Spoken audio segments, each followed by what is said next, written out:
বন্ধুরা, আজ থেকে ঠিক 3 দিন আগে রাশিয়ার প্রেসিডেন্ট ভ্লাদিমির পুতিন এক লম্বা চওড়া বয়ান দিয়েছিল, যার পর পুরো এশিয়ার পলিটিক্স নড়েচড়ে যায়। রাশিয়া যতই আমেরিকার ওপর চাপ সৃষ্টি করার জন্য চীনের সঙ্গে সৈন্য গাঠবন্ধনের সংকেত দিক, কিন্তু রাশিয়ার চীনের সঙ্গে সহযোগ বাড়ানোর যে কোনো বয়ান ভারতকেও প্রভাবিত করে। কারণ চীন তো আমেরিকার কেবল শত্রু, কিন্তু ভারতের শত্রু ও প্রতিবেশী দুটোই। বয়ানে পুতিন বলেছেন, চীনের সৈন্য ক্ষমতা বাড়ানোয় রাশিয়ার সহযোগিতা অনেক আগে থেকেই রয়েছে, আর ভবিষ্যতে রাশিয়া ও চীনের সহযোগ আরও মজবুত হবে।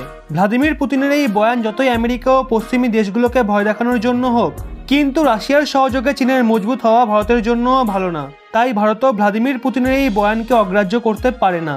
তাই ভারতও তার কঠিন বিদেশনীতির পরিচয় দিয়ে রাশিয়া ও চীনকে এই সংকেত দিয়ে দিয়েছে যে ভারত বিশ্বমঞ্চে সমর্থন মানবে, কিন্তু যুদ্ধক্ষেত্রে সাহায্য চাইবে না।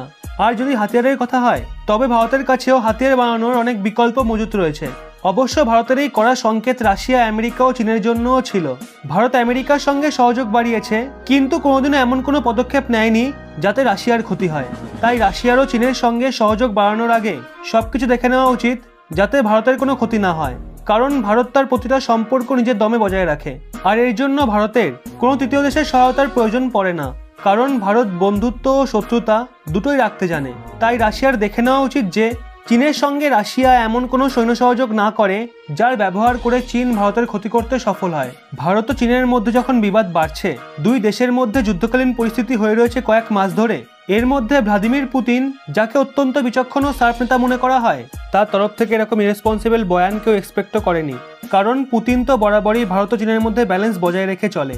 রাশিয়া এখানে চীনের সঙ্গে মিলিটারি অ্যালায়েন্সের কথা বলেছিল, মানে ভবিষ্যতে দুই দেশ ন্যাটোর মতো হতে পারে, মানে একজনের ওপর হামলা হলে অন্যজনের ওপরও হামলা বলে মনে করা হবে। তাই এই বয়ানের ফলে ভারত অস্থির হয়ে ওঠে। এই মিলিটারি অ্যালায়েন্স যদি রাশিয়া ও চীনের মধ্যে হয়ে যায়, তখন চীন ও ভারতের মধ্যে কোনো ছোটখাটো কনফ্লিক্ট হলে, আর তার জন্য ভারত চীনের বিরুদ্ধে কোনো বড় অ্যাকশন নিলে, তাহলে সেই হামলা না শুধুমাত্র চীনের ওপর, বরং রাশিয়ার ওপরও বলে মনে করা হবে। তাহলে রাশিয়া কি তখন ভারতের বিরুদ্ধে যুদ্ধে নামবে? এই প্রশ্নই ভারতের ডিপ্লোম্যাটসদের মাথায় ঘুরপাক খাচ্ছে। তাই ভারতের স্ট্রং রিয়াকশন দিয়েছে। রাশিয়া হয়তো ভাবতে পারে ভারতের বেশিরভাগ হাতিয়ারই তো রাশিয়ান, আর সেগুলোর মেনটেনেন্সের জন্য ভারতকে রাশিয়ার ওপরে নির্ভর থাকতে হবে। কিন্তু ভারত ভারতই এশিয়ার নেক্সট সুপার পাওয়ার। কারণ ভারত হাতিয়ারের মামলায় সেলফ রিলায়েবল হওয়ার সংকেত রাশিয়া সহ চীন আমেরিকাকে দিয়ে দিয়েছে। আর বিশ্বাস করুন, আগামী 10 বছরে ভারত হাতিয়ার উৎপাদনের সঙ্গে সঙ্গে এক্সপোর্ট করতেও সক্ষম হবে। কারোর ওপর নির্ভরশীল থাকবে না, উল্টে ভারতের ওপরই অন্যান্য দেশকে নির্ভর থাকতে হবে, কেননা ভারতের সেই ক্ষমতা আছে।